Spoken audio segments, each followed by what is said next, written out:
9 News. This is your Weather Authority Alert. Forecast first. Good afternoon, everyone, and happy Wednesday. We are under a weather authority alert due to some strong winds that are expected to hit the borderland today.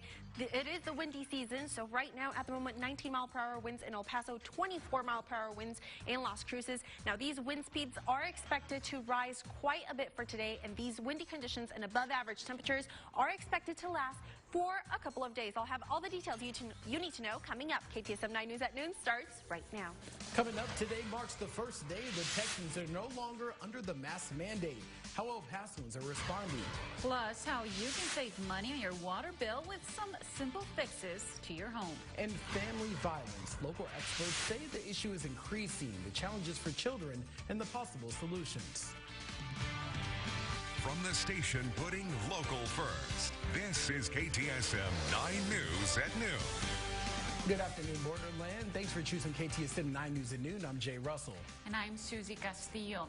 Today, Texas is relaxing certain COVID-19 restrictions that impacts us here in El Paso. Businesses can now reopen at 100%, and masks in public will no longer be enforced.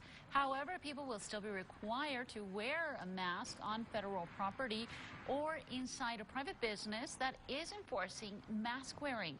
If COVID-19 hospitalizations continue to rise, then county judges do have the authority to limit business capacity to 50%. Remember, last week, El Paso Mayor Oscar Leeser stating that businesses can mandate masks, and he is asking the community to continue wearing masks.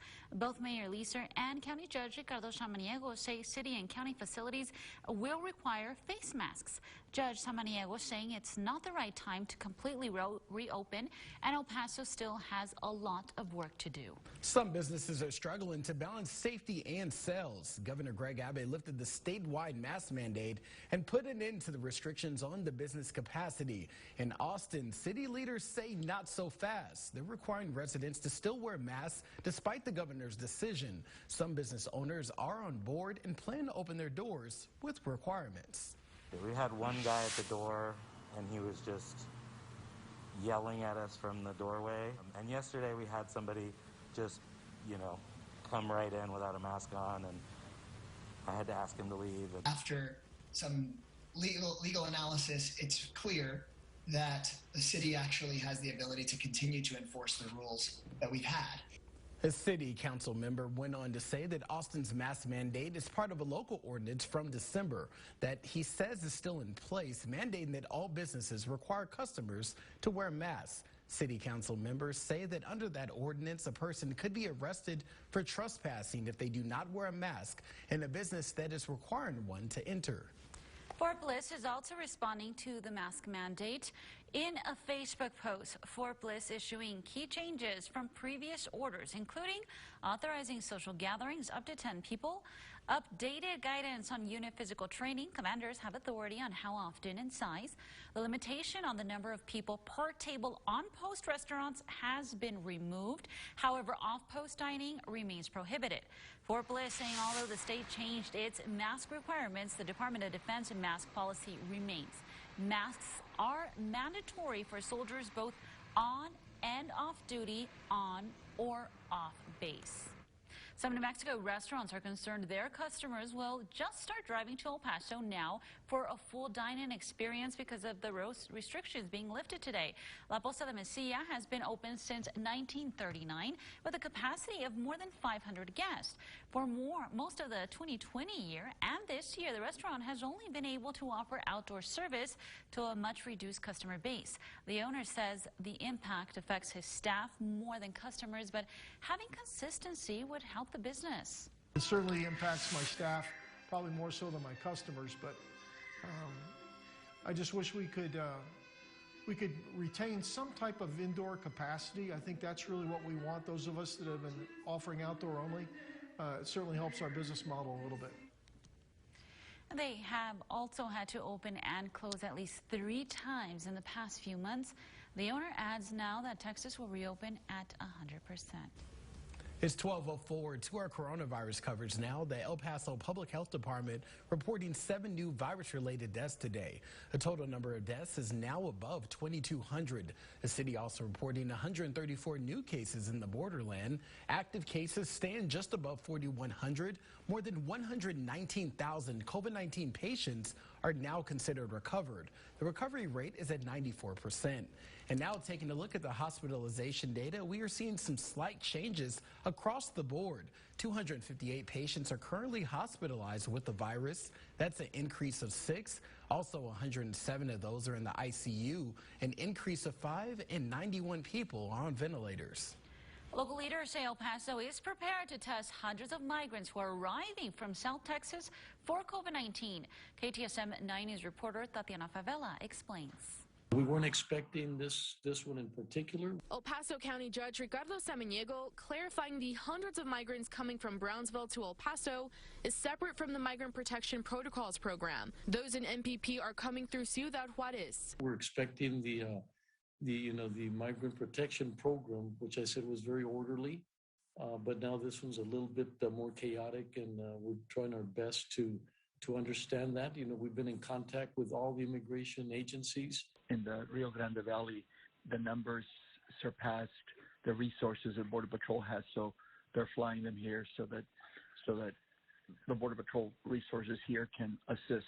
Samaniego says the refugees are getting tested for COVID-19 after getting processed at the Border Patrol Processing Center, then are transported by immigration agencies directly to Annunciation House if negative. The county judge adds there's no shortage of tests either. They get the test, and then if they're positive, they're going to be quarantined at a hotel. So we all feel very comfortable that our community and that they're safe and that the community is safe from this interaction. As hundreds of more migrants are expected to arrive in El Paso from South Texas, Samaniego says he's confident about the process in place.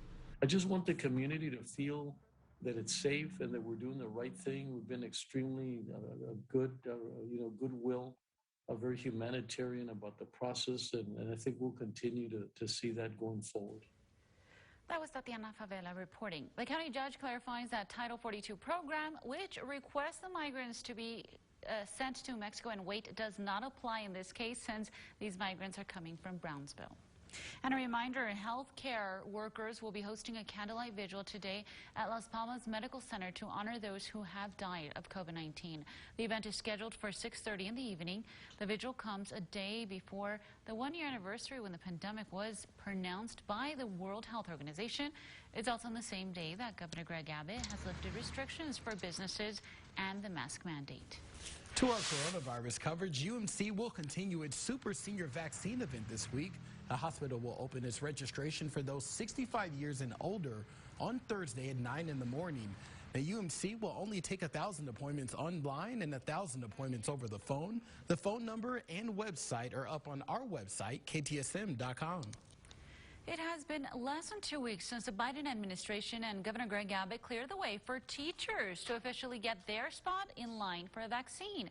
All 3 of El Paso's major school districts now increasing their efforts to vaccinate employees. At YISD, officials say their goal is to get all employees who want the shot vaccinated by the end of this month. He said ISD officials saying the goal for all employees to receive a shot is at the end of March, with efforts to ramp up distribution. Your Ways Traffic Check, sponsored by Lachine Bias and Enderman Injury Lawyers. Now, taking a look at traffic right now in El Paso, it's looking pretty good out there. If you're heading out there on the road from Red Town, that's going to be 10 minutes for you. Loop 375 to downtown is a 15-minute drive. And if you're coming from the mountains to downtown, it's going to take you 13 minutes. Coming up, how some local artists and nonprofits can get you some money to help they continue their work. Then local experts say family violence is increasing the challenges and solutions children are facing. And strong winds and above average temperatures continue to stick here in the borderland. All the details coming up. Thank you for watching KTSM 9 News at noon. You're watching KTSM 9 News at noon with Susie Castillo, Jay Russell, and forecaster Selena Quintana. If you have a news story, call our hotline now, 915-533-KTSM. Reach us via social media or email us at news@ktsm.com.